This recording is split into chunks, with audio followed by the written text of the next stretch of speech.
म्हणजे आता डोंगर नाही, गदा नाही, शस्त्र नाही, काय नाही. हात जोडून उभारला रामाची सेवा करावी. फार दुर्मिळ मूर्ती आहे की अशी सहसा पाहिले.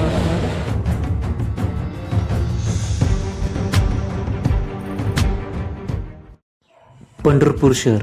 पंढरपूर शहराला एक ऐतिहासिक व प्राचीन असे शहराची ओळख आहे. या शहरामध्ये श्री विठ्ठलरायांचे प्रसिद्ध असे मंदिर आहे. याच मंदिराच्या अवतीभोवती अनेक अशा वस्तू आहेत की ज्या पंढरपूरच्या सांस्कृतिक ठेव्यामध्ये अधिकच भर टाकतात. तर आपण पंढरपूरच्या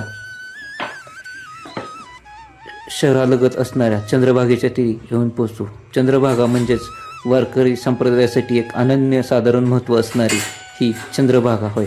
या चंद्रभागेच्या तीरावरती येऊन अनेक वारकरी भक्तगण या ठिकाणी स्नान करतात. स्नान करून श्री विठ्ठलाच्या दर्शनास जात असताना आपल्याला शिंदे सरकार यांचा वाडा नजरेस पडतो. याच वाड्याच्या आजूबाजूला असणारा अहिल्यादेवी होळकर यांनी बांधलेला एक वाडा आपल्याला पाहायला मिळतो. तर तोच वाडा आज आपण आपल्या व्हिडिओच्या माध्यमातून पाहणार आहोत. ऐतिहासिक व मराठेशाहीच्या पाऊलखुणा या ठिकाणी आपल्याला पाहायला मिळतात.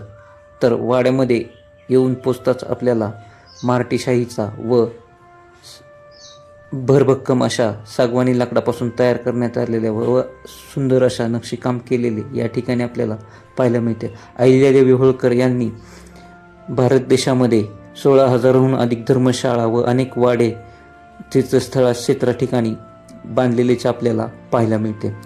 याच ठिकाणी अनेक भाविकांना राहण्याची व जेवणाची सोय देखील नेहमीप्रमाणे सुरू असत. श्री विठ्ठल मंदिरापासून अगदीच 5 मिनिटाच्या अंतरावरती म्हणजेच महाद्वारापासून जवळच्या अंतरावर असणारा हा ऐतिहासिक वाडा आपल्याला पाहायला मिळतो. याच वाड्यामध्ये एकमेव अशी मूर्ती आहे की जी मूर्ती विठ्ठल मूर्तीसारखी दिसते. ही मूर्ती वाड्याचे बांधकाम सुरू असताना आपल्याला श्री हनुमंतरायांची मूर्ती पाहायला मिळते.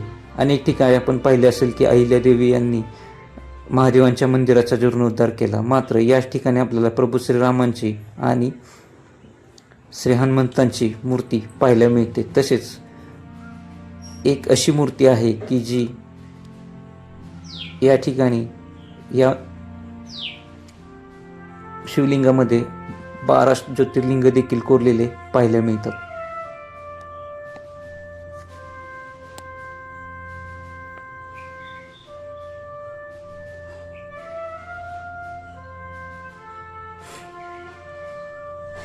राम मंदिराच्या पुढील बाजूस आल्यानंतर आपल्याला दास मारुतीचे दर्शन होते. हीच मूर्ती आहे की जी विठ्ठल स्वरूपामध्ये आपल्याला पाहायला मिळते.